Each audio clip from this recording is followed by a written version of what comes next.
6 months have passed since that night in Boston. Thomas was standing at the entrance to the Hope Community Center, watching the crowd gather for the dedication ceremony.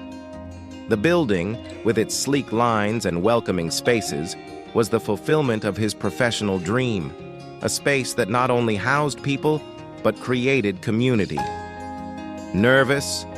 asked a familiar voice next to him.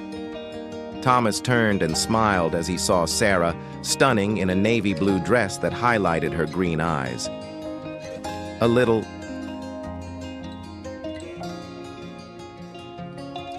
"Bit," he admitted. "It's strange to see something that existed only in my mind come to life like this." Sarah intertwined her fingers with his, a gesture that had become natural in recent months. "It's magnificent, Thomas. You should be proud." He shook her hand gently, feeling a wave of gratitude. After that night in Boston, a lot had changed. Sarah had sold the coffee shop to an enthusiastic young couple who had promised to keep their spirit and traditions. It had been a difficult decision.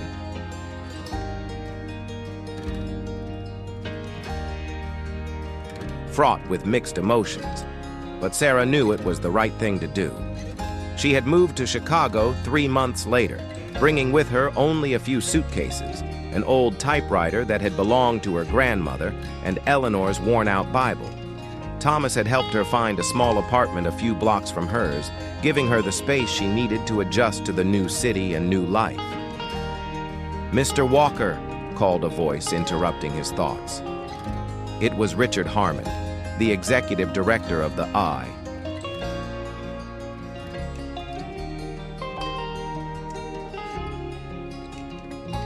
Architecture firm. "It's time for your speech." Thomas nodded, feeling butterflies in his stomach. Speeches had never been his strong suit. "You're going to rock," Sarah encouraged, adjusting her tie. "Just speak from the heart." With one last smile for her, Thomas climbed onto the small stage set up at the entrance to the community center. 100 faces stared at him. Local officials, community members, co-workers, journalists. For a moment, he felt paralyzed. Then his eyes found Sarah in the front row, her confident smile giving him strength. Next to her was Michael Donovan, who had traveled from Boston especially for the inauguration. The pastor had become an unexpected friend, a link to Eleanor's memory, and a guide on her fledgling spiritual journey. "Good morning, everyone," Thomas began, his voice gaining steadiness as he spoke. "We are here to celebrate not only the inauguration of a building, but the birth of a community. This center was designed with one purpose: to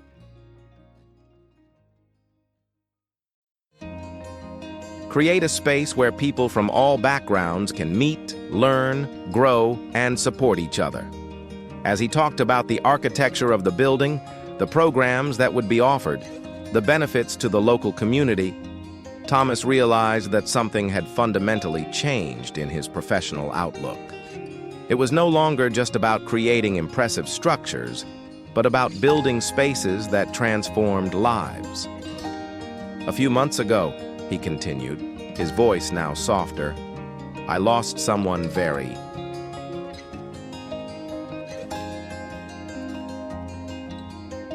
special. A wise woman who taught me that the most important buildings we build are not made of concrete and steel, but of compassion, hope, and love." Her eyes met those of Sarah, who smiled through her tears.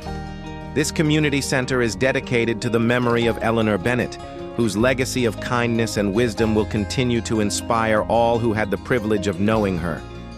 When revealing a small commemorative plaque with Eleanor's name, there was an emotional round of applause. Sarah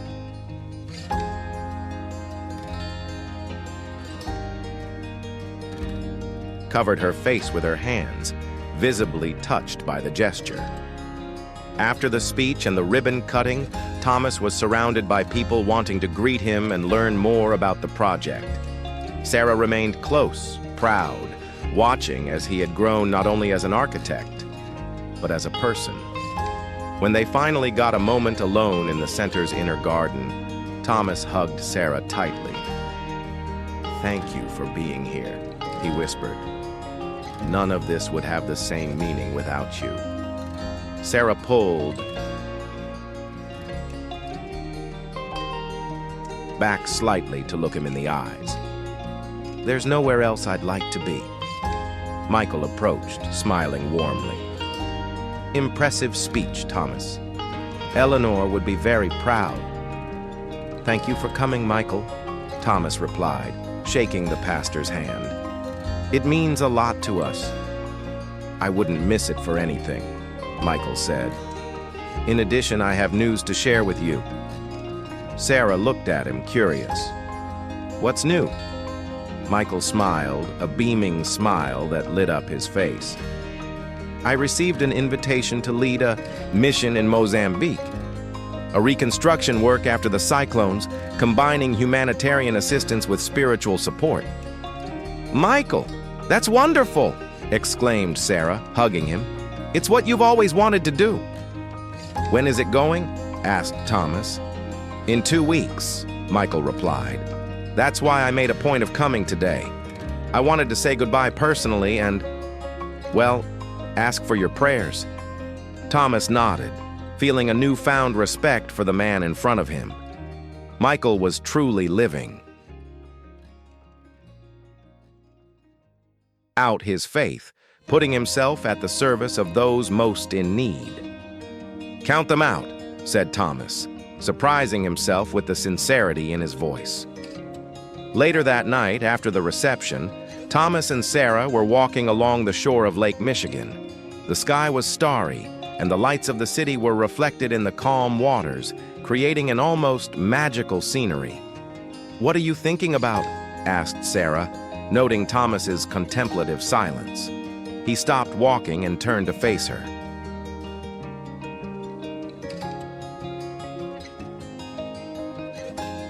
"In how unpredictable life is. A year ago, I was in Boston, feeling lost and uninspired. Now, I'm here with you, after carrying out the biggest project of my career." Sarah smiled, touching her face gently. "And what's next, Mr. Architect?" Thomas hesitated, mustering up his courage for what he was about to say. "In fact, I received a proposal today from the Global Habitat Foundation." "The organization that builds houses for vulnerable communities?" asked Sarah, surprised. "What do they want?" "They want me to lead a reconstruction project in Puerto Rico," Thomas explained. "Areas that are still recovering from hurricanes. It would be a 6-month job developing sustainable housing that is resistant to natural disasters." Sarah was silent for a moment, processing the information. "When would I have to leave?" "In a month," he replied, watching his reaction intently. "But Sarah, there's more." He took her hands between his, looking her in the eyes. "I want you to come with me." Sarah blinked, surprised. "To Puerto Rico? For 6 months?" "To begin with," Thomas said. "The foundation has projects all over the world. We could go wherever they needed us. You could write, document the stories of the communities, of the people we're helping." He paused, realizing he was speaking too fast, letting himself be carried away by enthusiasm. "Sorry, I'm throwing too much at you at once. I know you've just settled in Chicago, and I'm asking you to leave again." To her surprise,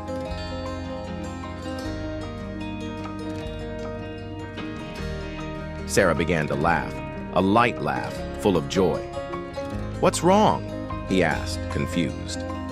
"It's just that..." Sarah tried to control her laughter. "Remember when we met? You were stuck, uninspired, directionless. And now he's proposing me an adventure around the world." Thomas smiled, understanding the irony. "I think I've changed a little bit." "We've changed," Sarah corrected, becoming serious. "We both changed. And you know what's more incredible? We moved together, even when we were apart." looked out over the lake, then back to Thomas, her eyes reflecting the stars. Yes. Yes, he repeated, wanting to make sure he had understood correctly. Yes, I will go with you to Puerto Rico, Sarah confirmed. And to anywhere else after that. I want to see the world, Thomas. I want to write stories that matter. And I want to do it by your side.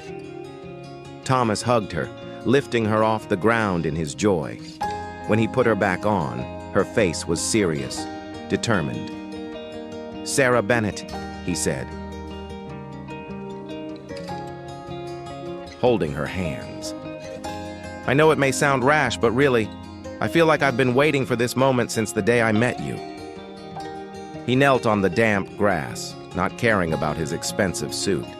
From his pocket, he took out a small velvet box. Oh my God, Sarah whispered, bringing her hands to her mouth. I don't have an elaborate speech prepared, Thomas continued, his voice trembling slightly. I just know that I want to build a life with you. Not just buildings or houses, but memories.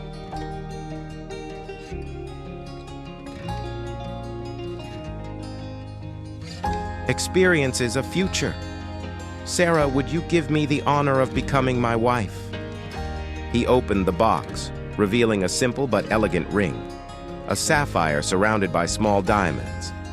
Sarah looked at the ring, then at Thomas kneeling in front of her, and finally at the starry sky above. For a moment, he seemed to be talking silently to someone upstairs. Yes, she replied at last, her voice choked with emotion. Yes, Thomas Walker, I will marry you. Thomas put the ring on her finger, stood up, and kissed her, a kiss that sealed a promise, a future, a commitment that went beyond words. When they parted, Sarah had a mischievous twinkle in her eye. Do you know what my grandmother would say now? Thomas smiled, imagining Eleanor's satisfied expression. What? She would say, see? Our friend never abandons us. He always guides us to where we need to be. Thomas looked up at the starry sky, feeling a peace he had never experienced before. You know what? I think she would be right. If you're loving this story, don't forget to leave your like and subscribe to the channel. Your feedback is very important to us. Turn on notifications so you don't miss any detail of this journey of love and faith. 6 months later, on a small beach in Puerto Rico, Thomas and Sarah exchanged vows under an arch of tropical flowers. It was not a traditional ceremony, as nothing in its history had ever been traditional. Michael had traveled from Mozambique especially to celebrate the union. The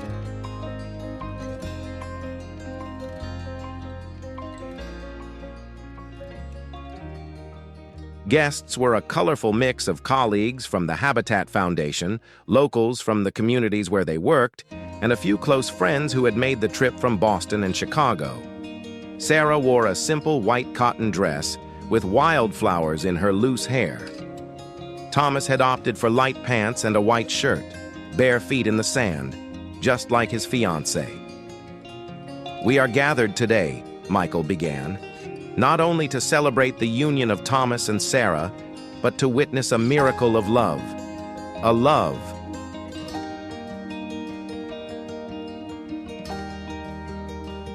that survived the distance, the loss, the uncertainties.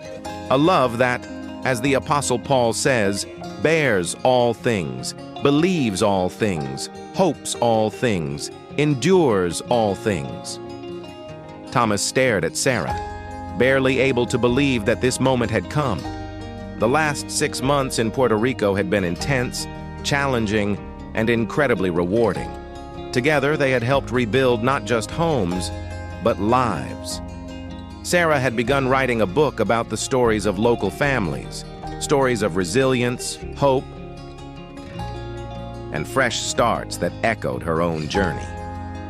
Thomas and Sarah chose to write their own vows, Michael continued. Sarah, would you like to start? Sarah nodded, taking a deep breath to calm her nerves. His eyes met Thomas's, and the world around him seemed to disappear. Thomas, she began, her voice clear despite the emotion. When we met in that rainy coffee shop in Boston, I couldn't have imagined that this soaked, despondent man would change my life forever. Our story didn't follow the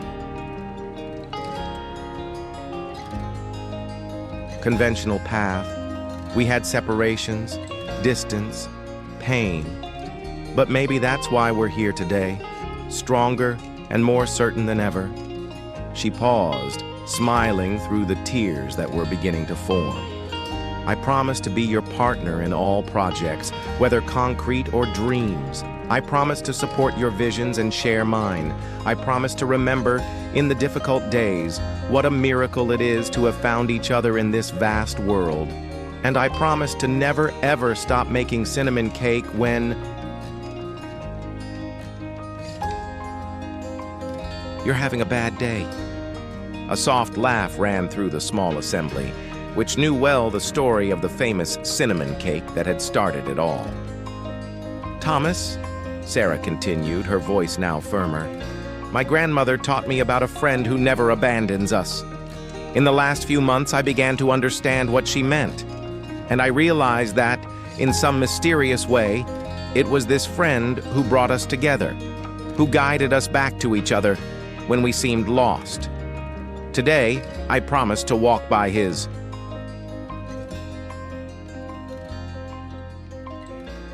side, with this friend as our compass, wherever life takes us.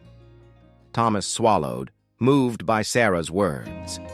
When it was his turn, his voice was hoarse with emotion. Sarah, he began, holding her hands tightly, I went into your coffee shop looking for shelter from the rain. But I found so much more. I found shelter for my soul. You have shown me that the true projects of life are not drawn on paper, but written in the heart. He smiled, remembering the path that had brought them there. I promise to build our life together with the same care and dedication that I put into each project. I promise to be your support in times of doubt, your partner in adventures, your shoulder in sorrows. I promise never to forget the lessons your grandmother left us, about faith, about perseverance, about keeping your heart open to all possibilities. Thomas paused, looking briefly at the blue sky above them. Eleanor left us a precious gift, the understanding that we are never really alone, that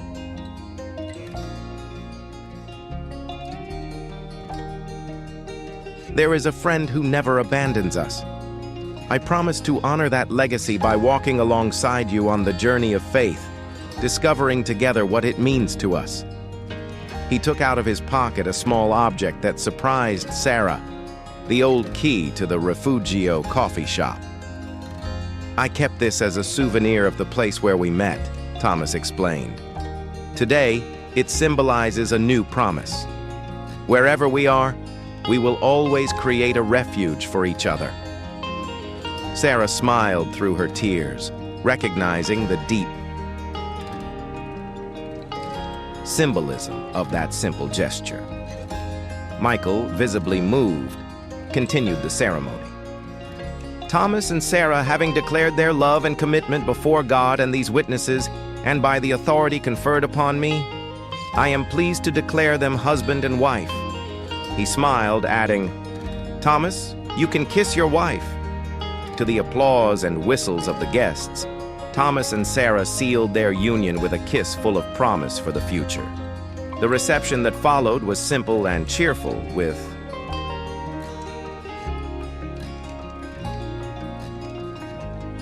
local food, live music, and lots of stories shared.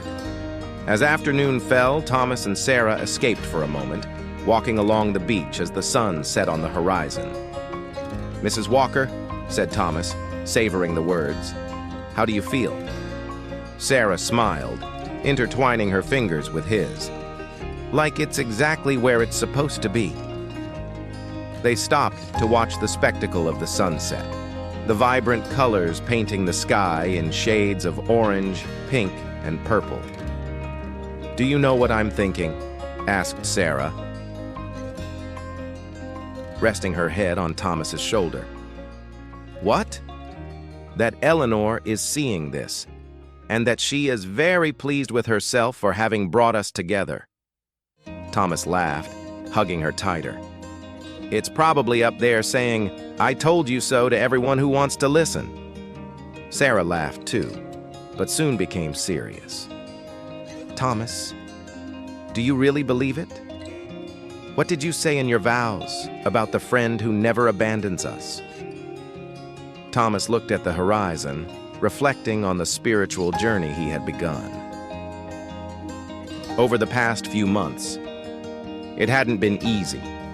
He had a lot of questions, a lot of doubts, but he had also experienced moments of clarity and peace that he could not explain rationally.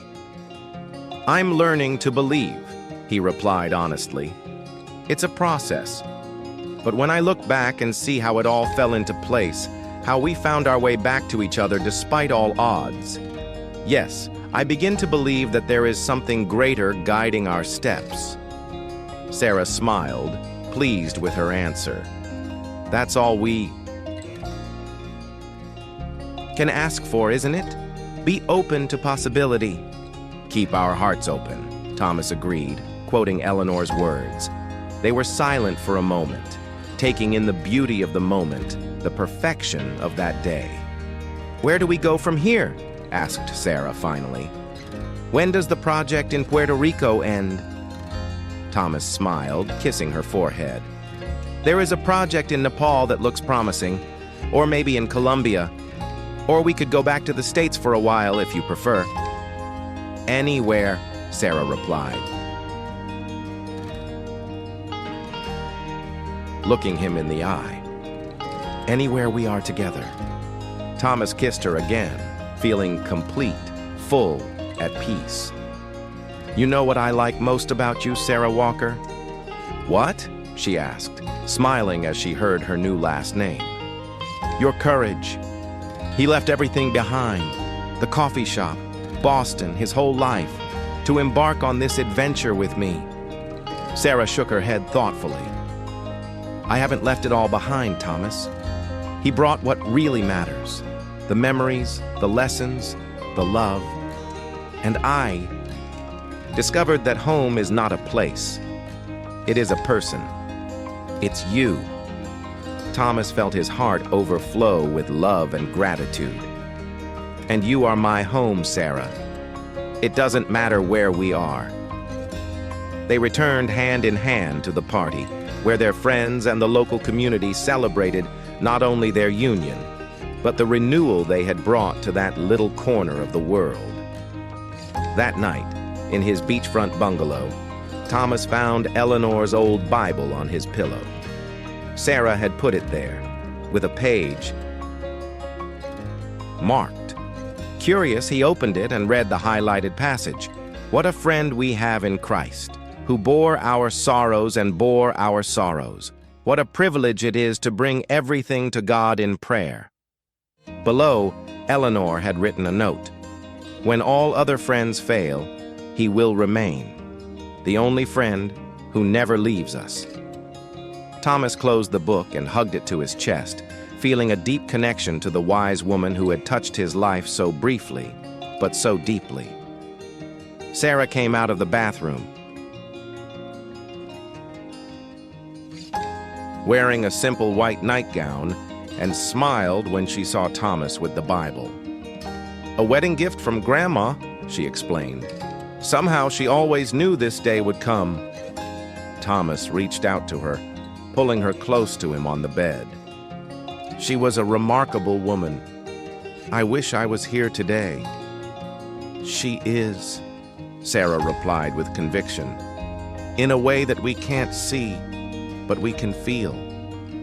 They lay together, listening to the sound of the waves crashing on the beach, feeling the tropical breeze coming in.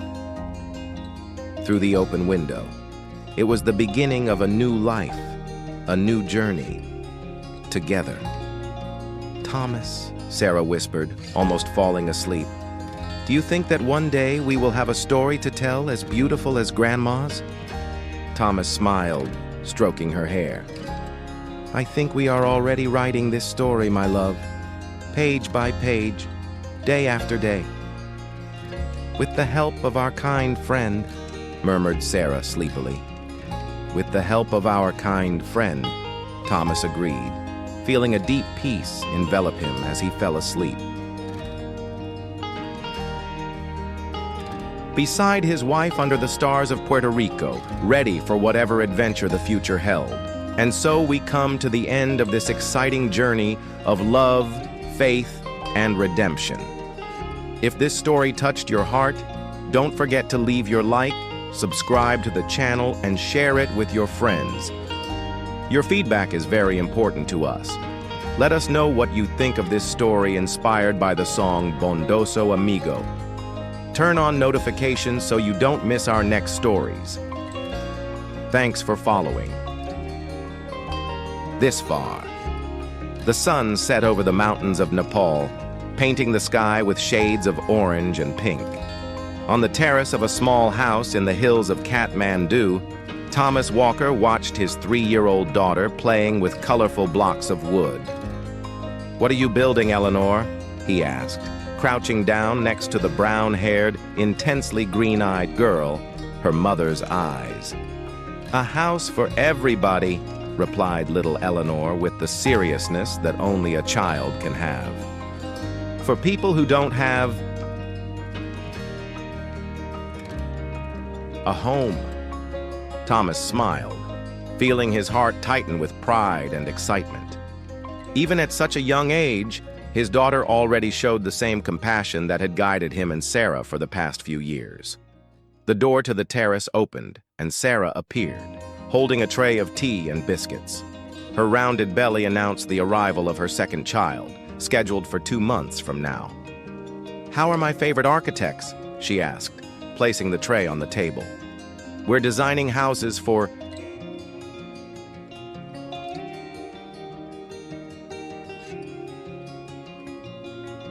"Everybody," Thomas replied, standing up to help her sit down.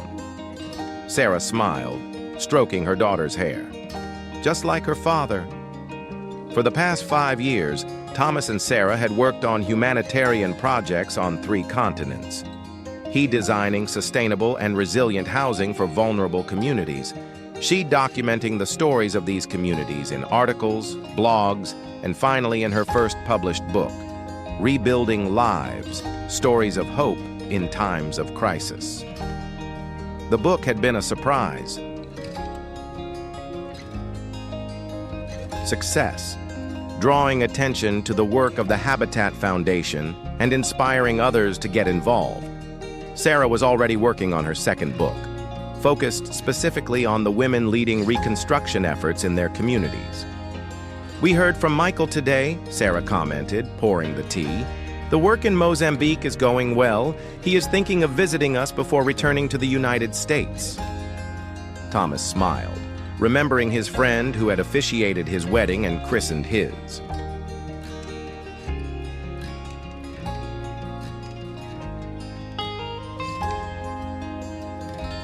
Daughter. Michael continued his missionary work, now coordinating projects in several African countries. "It will be great to see him again," Thomas said. "Eleanor will miss him when we return to Boston next month." The decision to return to the United States had been difficult, but necessary. With their second child on the way and Eleanor about to start school, they felt it was time to put down more permanent roots. Thomas had accepted a position at Harvard University, where he would teach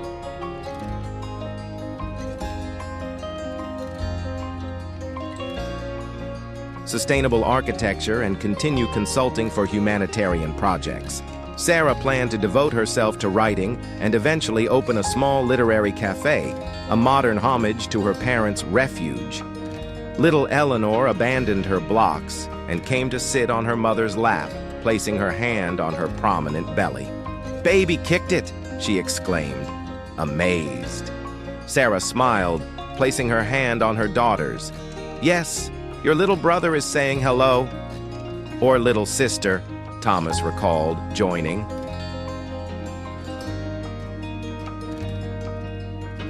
them? We don't know yet.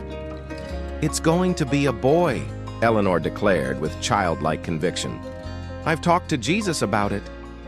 Thomas and Sarah exchanged surprised and amused looks. From an early age, Eleanor demonstrated a simple and deep faith that often surprised them. Is that so? Asked Sarah gently. And what else did you and Jesus talk about? Eleanor shrugged, as if it were the most natural thing in the world. That Grandma Eleanor is taking care of the baby up in heaven until he comes to live in my belly. Thomas felt a lump in his throat. Even though she had never met her great-grandmother, little Eleanor spoke of her often, as if they had a special connection. And how do you know that, Princess? He asked, curious. Grandma told me in a dream, the girl replied simply, before going back to her blocks as if she had said nothing extraordinary. Sarah looked at Thomas, her eyes shining with unshed tears. Sometimes she scares me a little, he whispered. It's as if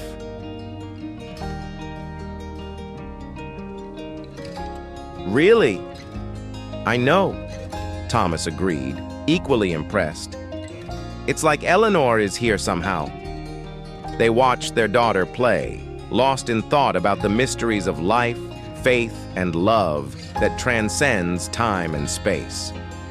As the sun disappeared behind the mountains, Thomas took Sarah's hand and brought it to his lips in a gesture of affection and gratitude. Thank you, he said simply. For what? She asked, smiling. For everything. For believing in me. For embarking on this crazy adventure. For our family. Sarah leaned over and kissed him softly. It wasn't just me, remember? We had help from a kind friend along the way. Thomas nodded, fully understanding what she meant. His spiritual journey had been gradual, full of questions and discoveries. But today he could truthfully say that he had found the friend Eleanor valued so much, the friend who would never abandon them no matter where life took them. What a friend we have in Christ, he murmured, quoting the hymn that had become so meaningful to them. Who bore our sorrows, Sarah continued, and bore our sorrows. What a privilege it is to bring everything to God in prayer, they added together, their voices uniting as their lives, their dreams, their futures. On the terrace of that small house in Nepal, as the first stars began to dot the sky, the walkers met exactly where they were meant to be. Together, beloved, guided by a kind friend who had woven their destinies in ways they could never have imagined. And somewhere, beyond the stars, Eleanor Bennett was smiling. We have come to the end of this exciting journey through the lives of Thomas and Sarah, a story that reminds us of the transformative power of love, faith, and redemption. As we follow their steps, from their first meeting in a rainy coffee shop in Boston to building a meaningful life together in the mountains of Nepal, we witness how the most unexpected paths often lead us to exactly where we need to be. The narrative we share today is not just a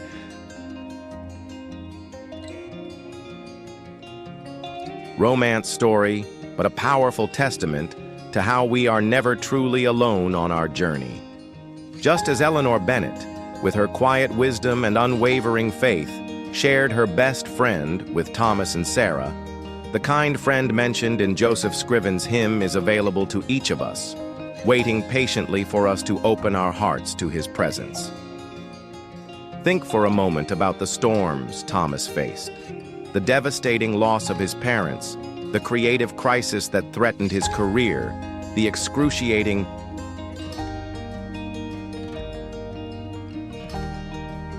pain of leaving Sarah behind when he left for Chicago. In every moment of darkness, there was a light guiding his steps, even when he couldn't see it. Similarly, Sarah faced her own struggles. The responsibility of maintaining the family legacy through the coffee shop caring for her elderly grandmother, and the difficult decision to abandon everything she knew to follow her heart. Aren't these also our stories? Who among us has not faced moments of deep uncertainty, impossible decisions, losses that seemed too great to bear? It is at these crucial moments that the kind friend reveals himself, not necessarily through spectacular miracles, but often through ordinary people who cross our path at the exact moment we need them. Eleanor, with her simple but deep-rooted faith, became an instrument of transformation in Thomas and Sarah's lives. His words of wisdom, his example of peace in the face of adversity, and his unwavering trust in his best friend planted seeds that would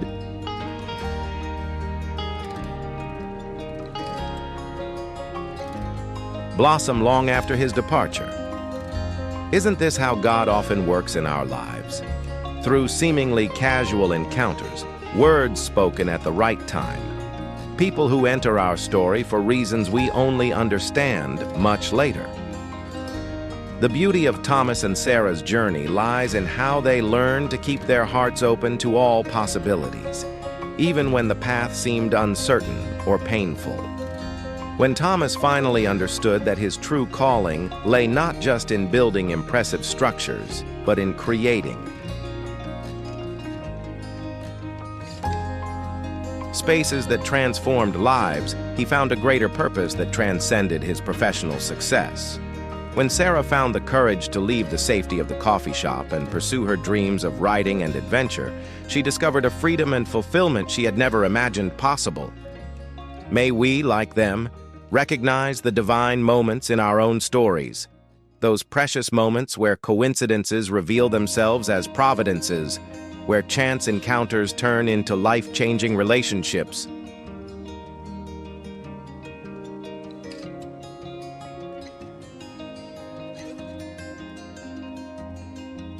Where loss paves the way for new beginnings. In each chapter of our journey, there is a kind friend walking silently by our side, carrying our pains, sharing our joys, gently guiding us to where we need to be. If this story has touched your heart today, don't keep this message to yourself. Leave your like, subscribe to the channel, and share your thoughts in the comments below. Your story can also be the instrument God uses to touch another life that is in need of hope.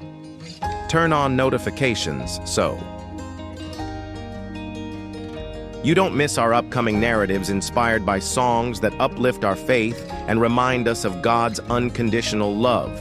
Thank you for walking with us through this story. And always remember, just as Thomas and Sarah discovered, we all have a kind friend who never abandons us, no matter how difficult the path.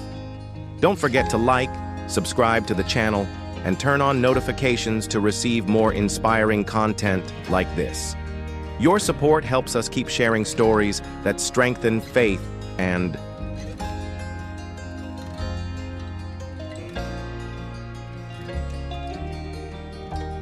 warm the heart.